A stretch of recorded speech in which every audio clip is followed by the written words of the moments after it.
días el jefe del Estado ha dicho que se cometieron muchos abusos en la colonización de México por parte del Reino de España. ¿Usted secunda esta opinión? Abusos especialmente los que ya se cometían contra la propia población autóctona por parte de todas las poblaciones aztecas mayas que entendían, entre otras cosas, los sacrificios como parte de los rituales. Y llegamos los de la Cruz y pusimos un nuevo orden y sobre todo una forma de entender que la vida es sagrada y que evidentemente había que civilizar y trasladarle al nuevo mundo una forma diferente de vivir. Y es de lo que yo creo que estoy muy orgullosa y he reivindicado siempre. Pensadores a los que tanto les gusta maquillar la historia.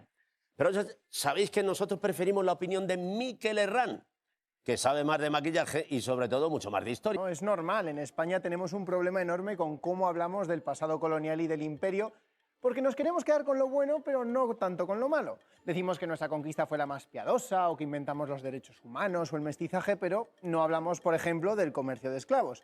Y es que Colón todavía se pensaba que había llegado a Japón y ya estaba esclavizando indígenas. Y ojo, no estamos hablando de la típica cosa de no, es que era otra época, había otra moral. No, Colón intentó justificar que él estaba esclavizando a los indios malos, a los caribes, de los que decía que eran todos caníbales y sodomitas. Todos caníbales y sodomitas. ¿Eh?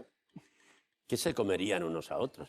Vamos, que la famosa imagen de Colón señalando con el dedo no era para apuntar a América, sino cuando estaba diciendo, ese indígena para la mina, ese otro a construir la iglesia, y este otro, a este que le pongan un lacito en la cabeza que lo voy a llevar de regalo a Isabel. Sí, la verdad es que es cierto que por recomendación papal también, pues Isabel la Católica puso leyes para prohibir que se esclavizase a los indios, ¿no? Entendiendo que eran sus súbditos, pero esas leyes que ella puso para protegerles tenían algunas lagunas y se permitía, por ejemplo, esclavizar a los malos indios. Incluso aprobó una real orden para obligar a trabajar a los indios libres que huían de los cristianos porque los indios no querían currar para los cristianos. Decía, eso sí, a cambio de un jornal, pero el objetivo, y lo dice la propia orden, era para enriquecer a los españoles y al reino. Está claro. Vamos, que Isabel de Castilla, a pesar de que prohibiese esclavizar a los nativos, en la práctica era una explotadora, vamos. Sí. Espero que cuando les pegamos la viruela a los indígenas, al menos les dejáramos cogerse la baja, digo yo. Sí, no, la baja por defunción, básicamente. Este ir y venir de leyes lo continuarían los sucesores de Isabel la Católica. En 1512 se aprueban las leyes de Burgos que reconocen que el indio tenía alma y una naturaleza libre, oye, que está bien nacer. A esto se refieren, que se juntan, se reúnen y deciden que los indios tienen alma. Está bien que lo digan otras personas, pero por otro lado, 2 años después de este reconocimiento, pues por ejemplo se aprueba una ley que permite esclavizar a los indios que ignoren el requerimiento. ¿Y qué era el requerimiento? Te preguntarás, Wyoming. No sé, que le llamaban paramilio o algo. Pues no, el requerimiento era una proclama que se leía en voz alta, en donde se decía y se exigía a los indígenas reconocer a Dios. Y si no lo entendían, pues oye, haber estudiado, culpa suya. Claro, tú imagínate, viene un guiri, ¿no? Y te habla en una lengua rara que tú no entiendes y te pide que reconozcas a un señor en el cielo del que no has oído hablar.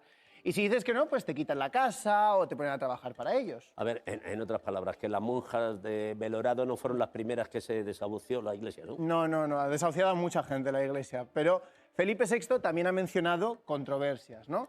La más importante involucró a Fray Bartolomé de las Casas, que dejó ya por escrito los crímenes cometidos por los conquistadores españoles contra los pueblos indígenas.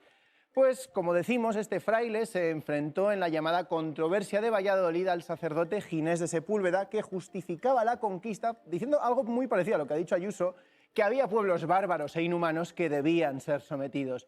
En cualquier caso, estas leyes y controversias no impidieron la explotación y el abuso, pero sí evitaron que las Indias se convirtieran en un lugar de aprovisionamiento de esclavos indígenas, porque encontramos otra opción mucho mejor, traerlos de África.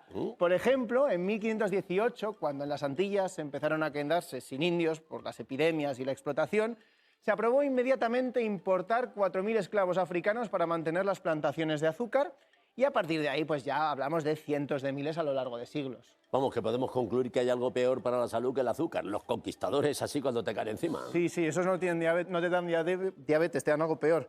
Pero bueno, estas controversias sirvieron para crear figuras como el protector de indios, que tampoco era tan eficaz, vamos a decirlo, porque se seguían permitiendo prácticas brutales contra los que no aceptasen el cristianismo. Por ejemplo, en 1608, Felipe III aprobó una real cédula que permitía esclavizar y marcar con un hierro al rojo vivo a todos los indios araucanos mayores de 10 años, en el caso de los niños, y de 9 en el caso de las niñas. Para los indios libres, la situación tampoco era muchísimo mejor. Como dijo Juan Solórzano y Pereira, esa libertad que daban las leyes era en la mayoría de los casos más bien de palabra. Muchos españoles de la península los explotaban para hacerse ricos rápidamente. Joder, coño, ¿cómo se la gastaba Felipe III? Sí, sí. Y eso que le llamaban el piadoso, pues si le llegan a llamar el cruel, no sé qué hubiera hecho. En fin, me sorprende que marcara a los esclavos como si fueran ganado. Porque si alguien se comportaba como un animal, en este caso era este señor y los colonizadores, de paso. Es que todos los reyes igual, en fin. Vamos, que está bien que Felipe VI diga que hubo abusos, aunque sea con la boca pequeña.